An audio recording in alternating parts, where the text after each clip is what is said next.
జగిత్యాల జిల్లా కేంద్రంలోని BRS party కార్యాలయంలో బీఆర్ఎస్ పార్టీ రాష్ట్ర ప్రధాన కార్యదర్శి తాటిపర్తి జీవన్ రెడ్డి, మాజీ శాసనసభ్యులు జగిత్యాల జిల్లా బీఆర్ఎస్ పార్టీ అధ్యక్షుడు విద్యాసాగర్ రావు, సమన్వయకర్త జిల్లా పరిషత్ తొలి మాజీ చైర్పర్సన్ దా వసంత సురేష్, మాజీ market committee chairperson Seelam Priyanka Praveen, municipal chairman Katkam Ravinder, మాజీ municipal chairperson Tatiparthi Vidyalakshmi Devender Reddy, vice chairperson Munna Aileni Venkateswara Rao, కౌన్సిలర్లు, సర్పంచులు, వివిధ గ్రామాల సమన్వయకర్తలు బీఆర్ఎస్ పార్టీ సమన్వయకర్తల కార్యక్రమ సమావేశం నిర్వహించారు. కార్యక్రమంలో పాల్గొన్న జీవన్ రెడ్డి మాట్లాడుతూ కాంగ్రెస్ బీజేపీ తోడు దొంగల పార్టీ అని అన్నారు. రైతుల సమస్యను పక్కదో పట్టాలని కాంగ్రెస్ పార్టీ పెట్రోల్ డీజిల్ అంటూ ధర్నాలు చేస్తున్నారని ఎద్దేవా చేశారు. రాష్ట్ర ప్రభుత్వం పెట్రోల్ డీజిల్ పైన వ్యాట్ 10% తగ్గించాలని, రాష్ట్రంలో ఆటో కార్మికుల పరిస్థితి దయనీయంగా మారిందని అన్నారు.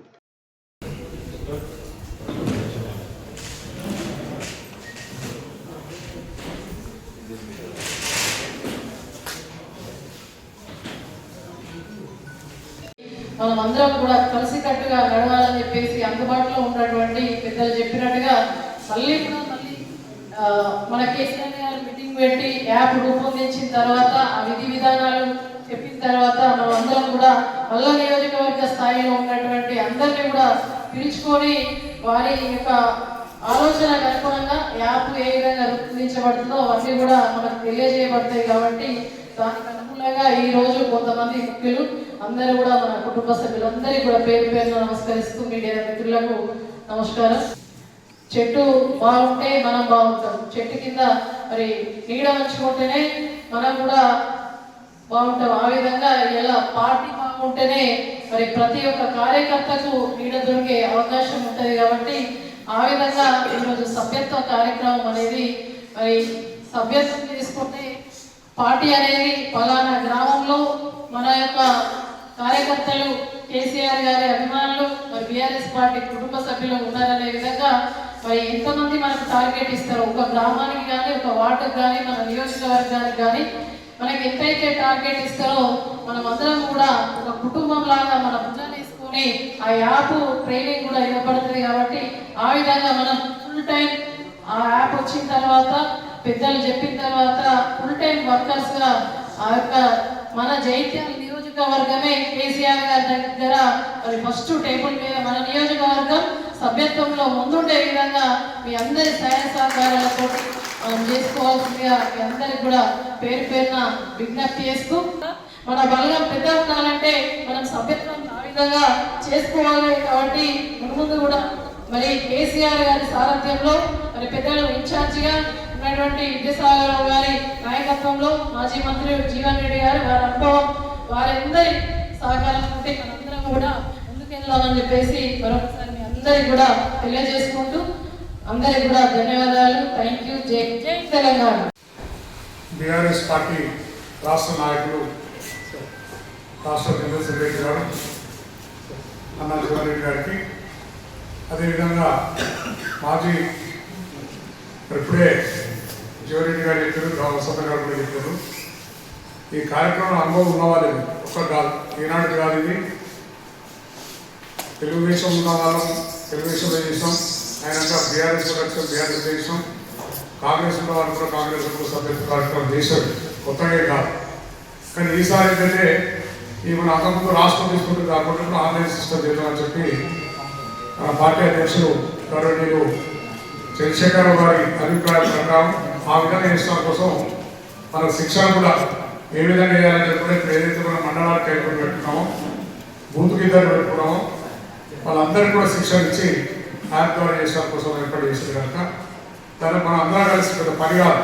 ఒక 8 రోజులు మీరు కష్టపడితే అయిపోతుంది, రోజు తిరగాల్సిన అవసరం లేదు. ఎందుకంటే 5 మండల ఇన్ఛార్జ్ ఉంటారు, బూత్ గిద్దరు మన మెంబర్స్ వేసుకున్నారు. ఆ బూత్ గిద్దరు ఈ 5 ఇన్ఛార్జీలు పోయి పంచుకునే కావాలి. ఎందుకంటే ఒక్కొక్క మండల 20 గ్రామాలు 25 గ్రామాలు ఈ పట్టణాలు కూడా ఎక్కువనే కదా, పట్టణాలు కూడా ఇక్కడ కౌన్సిలర్స్ ఎక్కున్నారు కనుక దానికి ఇంకో 3-4 మనే డివైడ్ చేసుకొని ఈ 4 నేను చూస్తా ఈ 4 నేను చూస్తా చెప్పే విధంగా ఏర్పాటు చేసుకొని చేస్తూ ఒక 8 రోజులు కష్టపడతాయి. 8 రోజులు కూడా పట్టాలి. పొద్దున్న సాయంత్రం ఉంటే మన సభ్యులు ఎవరు, మన పార్టీకి అనుబంధంగా ఎవరు, మన పార్టీ మీద గౌరవం కానీ ప్రేమ కానీ ఉన్న వాళ్ళు చాలా మంది ఉంటారు. వాళ్ళందరూ ఎవరిని వదిలిపెట్టకుండా మనమే పోవాలి. మనం ఇంకా చేస్తారో లేదు.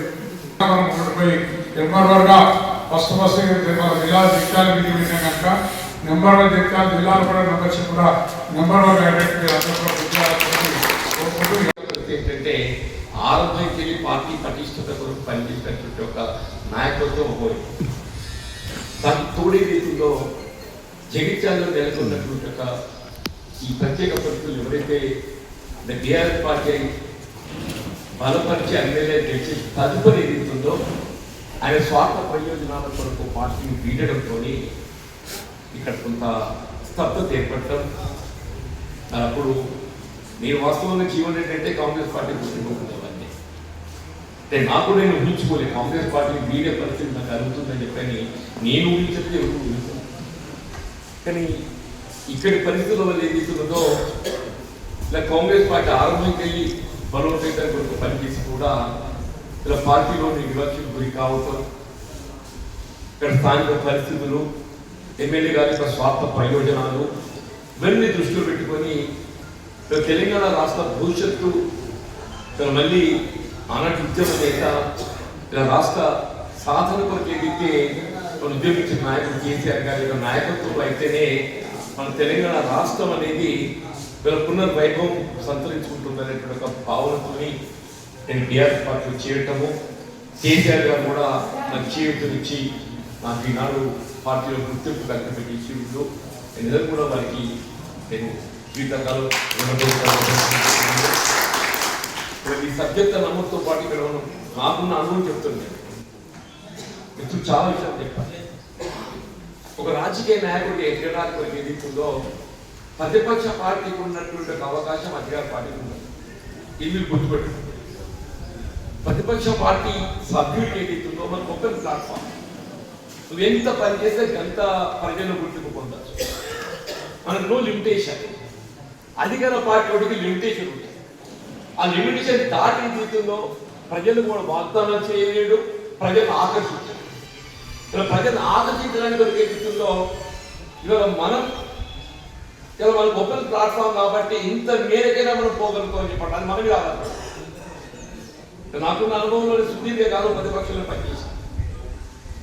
కేసీఆర్ గారు ఉద్యమ నాయకుడిగా గుర్తింపు పొందిందంటే ఆయన ప్రతిపక్ష పార్టీ నాయకుడిగా ఆయన చేసినట్టు పోరాటానికి ఫలితం ఏదైతుందో వారి నాయకుడు గుర్తింపు పొందిందని చెప్పండి. దశాబ్ద కాలం అధికారంలో ముఖ్యమంత్రి ఉన్నాడు, వాళ్ళు చెయ్యని పని లేదు. 2 పర్యాలు కేసీఆర్ గారు ముఖ్యమంత్రిగా ఉండి రాష్ట్ర అభివృద్ధి కొరకు ఏదైతుందో చెయ్యని పని లేదు. జాతీయ స్థాయిలో రాష్ట్రాన్ని గుర్తింపరిచే విధంగా కార్యక్రమం చేపట్టారు. అదే కార్యక్రమం కానివ్వండి చెప్పండి. ప్రజా జీవితం ఆరంభం 81 అయిందమ్మా. 81లో పంచాయతీ సమితి అధ్యక్షులు గెలిచినాడు. ఉమ్మడి కరీంనగర్ జిల్లాలో 14 మంది సమితి అధ్యక్షులు గెలిస్తే 13 కాంగ్రెస్ కలిసి నేను ఒక్కనే కాంగ్రెస్ వెళ్ళాను. 13 కాంగ్రెస్ కలిసి అధికార పార్టీలో ప్రయాణం చేసేది. నేను ఒక్కనే ప్రతిపక్షం నుండి పోరాటం చేస్తాను. నా యొక్క ఆలోచన విధానాన్ని ఎంచుకున్నా కాబట్టి ఈసారి ఎన్నికొచ్చాను. మనకి అందరికీ మనం చెప్పట్టు నేను మనందరం కూడా నాయకులు అయితే నేను చెప్పట్టు ఇక్కడ ఉన్న వాళ్ళందరం కూడా రేపు భవిష్యత్తులో కూడా 20 మాసాల కాలం లోపల ఏదైతుందో అందరూ నాయకులు అయితే రేపు కేసీఆర్ గారు ముఖ్యమంత్రి కాబోతున్నారని చెప్పాలి. సభ్యత్వం అనేది ఒక సభ్యత్వంతో పాటుగా ప్రభుత్వ వైఫల్యాలను మనం ప్రజా క్షేత్రంలో తీసుకుపోవడానికి ఇది ఒక వేదిక అని చెప్పండి. ఒక శిక్షణ మాత్రం ఇక్కడ జరుగుద్ది. శిక్షణ అయిన తర్వాత సభ్యత నమోదంతా ఎక్కడికక్కడ ఏ వార్డు రావాలి. జగిత్యాల 50 వార్డులు ఉన్నాయి. 50 వార్డు రాయకల్లో 12 వార్డ్స్ ఉన్నాయి. 12 వార్డ్స్ వల్ల ప్రతి మండల కేంద్రంలో ప్రతి గ్రామ క్షేత్రంలో ఏదైతుందో సభ్యత నమోదు ఎక్కడికక్కడ మైక్ పెట్టుకొని చేద్దామని చెప్పి అంటున్నాం. వీళ్ళ బీఆర్ఎస్ పార్టీలో సభ్యత చేరడం అంటే ఊరికే చేరడం కాదు. ప్రభుత్వం వైఫల్యాలను ఎత్తి చూపుతూ రేపు బీఆర్ఎస్ పార్టీ ప్రభుత్వం ఏర్పడితే పొందబోయేటువంటి ఒక ఫలితాలను మనం తెలియజెప్తేనే మన సభ్యత్వం మన పార్టీలో చేరడానికి అవకాశం ఉంది.